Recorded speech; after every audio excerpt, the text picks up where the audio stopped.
तीसरी हमारी शूर्पणखा है निकिता सिंघानिया जौनपुर की। उसका पति अतुल सुभाष मोदी, जिसके कारण ये सब लाइट में आना शुरू हुए, पुरुषों की प्रताड़ना, पीड़ा, अत्याचार, वरना उसके पहले तो कहीं देखी सुनी ही नहीं जाती थी।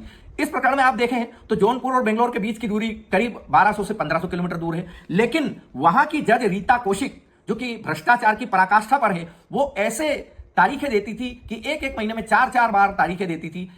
एक बार आने के 3 दिन जाने के और 3 दिन आने के लगते थे। इस प्रकार से अतुल सुभाष मोदी को बहुत ही ज्यादा प्रताड़ित किया जुडिशरी ने भी, और उसकी पत्नी शूर्पणखा निकिता सिंघानिया ने। रीता कौशिक ने केबिन में बुला करके, जो जज थी, उसने 5 लाख रुपए अतुल सुभाष मोदी से रिश्वत मांगी। नहीं देने पर उसे और ज्यादा प्रताड़ित किया गया। अब इसमें अतुल सुभाष मोदी ने वीडियो भी बनाया है और लिखित में सुसाइड नोट भी है, जो कि डाइंग डिक्लेरेशन कहा जा सकता है।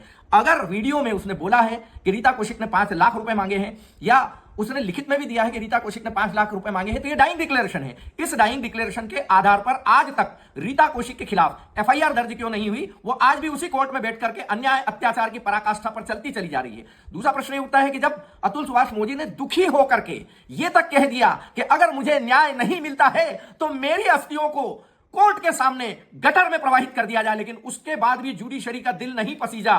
उन्होंने उस बच्चे को यह कहते हुए कि इसके अतुल सुभाष मोदी के माता पिता स्ट्रेंजर हैं, अजनबी हैं, उस जल्लाद मां को जिसने अपने पति की हत्या की, उसी के परिवार को सौंप दिया। क्या इसे न्याय कहेंगे? यह जुडिशरी के पतन की पराकाष्ठा है, जिसमें सुप्रीम कोर्ट कह रही है कि लड़के के माता पिता अपने पोते के लिए अजनबी है। क्या चाहते हैं आप इस राष्ट्र में? सनातन को नष्ट करना, परिवारों को बर्बाद करना, पूरे देश से मर्दों का कत्लेआम करना, क्या चाहते हैं? यह निकिता सिंघानिया ने अन्याय अत्याचार की पराकाष्ठा तो की ही, साथ में रीता कौशिक नाम की जल्लाद जज ने, महिला जज ने भी यही किया। मैं तो कहता हूं कि इनके साथ में रीता कौशिक को भी शूर्पणखा के चेहरे में शामिल करके उसको दफन करना चाहिए।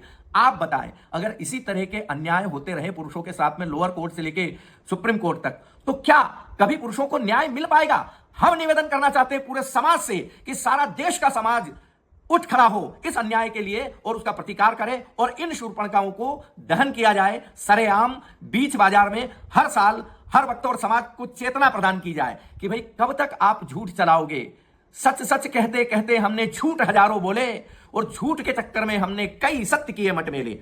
अब आज प्रश्न यह उठता है कि उठिएगा, जागिएगा, एकत्रित होइएगा, सब लोग मिल करके शूर्पणखा दहन कीजिएगा, और हमारे इन वीडियो को ज्यादा से ज्यादा आप सब्सक्राइब कीजिएगा, फॉलो कीजिएगा, शेयर कीजिएगा, ज्यादा से ज्यादा जगह भेजिएगा, ताकि समाज के अंदर एक चेतना जागृत हो सके। नमस्कार, जय हिंद, जय भारत।